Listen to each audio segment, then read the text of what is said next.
বাংলাদেশের গ্রাম বাংলায় মাঝে মাঝে এমন কিছু ঘটনা ঘটে যেগুলো শুনলে মানুষ অবাক হয়, আবার হাসিও পায়। এবার তেমনই এক অদ্ভুত কাহিনী শোনা গেল ফরিদপুরের এক গ্রাম থেকে।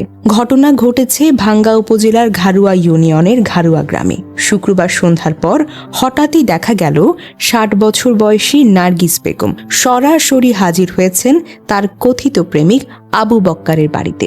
এই সেই ঘোষণা, আমি এখানেই থাকবো, কারণ আমাকে বিয়ে করা হয়েছে। শুনে গ্রামের মানুষ প্রথমে ভেবেছিল কেউ বুঝি নাটকের রিহার্সাল করছে, কারণ ঘটনাটা একটু ভাবলেই কিন্তু আপনার মাথা ঘুরে যাবে।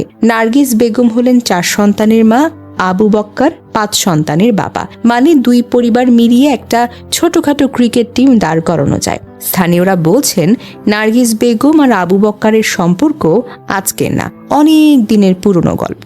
শোনা যায় এর আগেও নাকি আবু বক্কার তাকে নিয়ে ২ বার পালিয়ে গিয়েছিল ঢাকার সাভার এলাকায়। পরে আবু বক্কারের প্রথম স্ত্রী নূপুর বেগম তাকে সেখান থেকে উদ্ধার করে বাড়িতে নিয়ে আসেন। গ্রামের লোকজন বলাবলি করে এই প্রেমের গল্প তো সিনেমার চাইতেও বেশি টুইস্টে ভরা। তবে এবার নার্গিস বেগম সরাসরি আবু বক্কারের বাড়িতে গিয়ে বসে পড়েছেন। সোজা কথা, আমাকে বিয়ে করা হয়েছে, আমি আগের সংসার ছেড়ে দিয়েছি, এখন থেকে আমি এখানেই থাকবো। গ্রামের লোকজন এই দৃশ্য দেখে কেউ হাসে, আবার কেউ অবাক হয়ে বলে, এই বয়সে এমন প্রেম ভাবা যায়? গল্পটা আরো নাটকীয় হয়ে উঠেছে, কারণ যাকে নিয়ে তুলকালাম কাণ্ড সেই আবু বক্কার এখন জেলে। তার মানে প্রেমিক নেই, কিন্তু প্রেমিকা বাড়িতে হাজির। এদিকে আবু বক্কারের প্রথম স্ত্রী নূপুর বেগম পুরো ঘটনা শুনে শান্ত গলায় বললেন, আমার স্বামী যদি জেল থেকে এসে ওনাকে মেনে নেন, আমি তাকে ঘরে তুলে নিব, আমার কোনো আপত্তি নেই। কিন্তু যেহেতু এখন আমার স্বামী নাই, আমি তাকে ঘরে রাখতে পারবো না।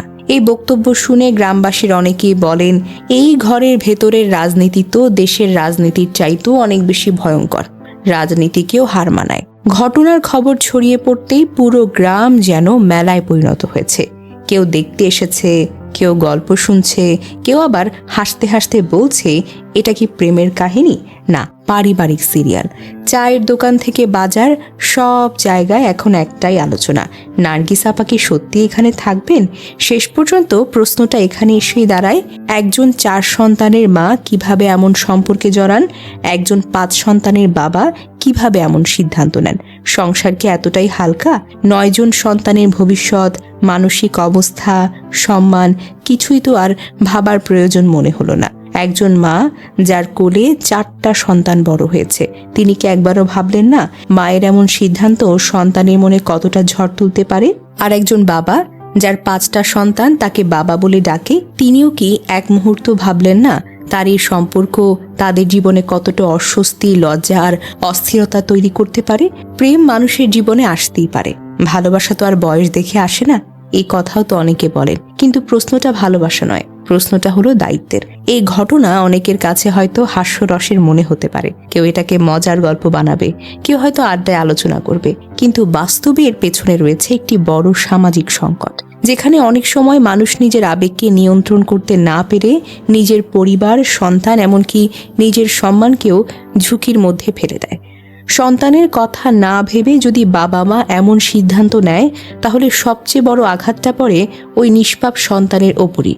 শেষ পর্যন্ত প্রশ্নটা থেকেই যায়, প্রেম কি সত্যি এতটা শক্তিশালী যে একজন মা তার ৪ সন্তানকে আর একজন বাবা তার ৫ সন্তানকে ভুলে যেতে পারেন?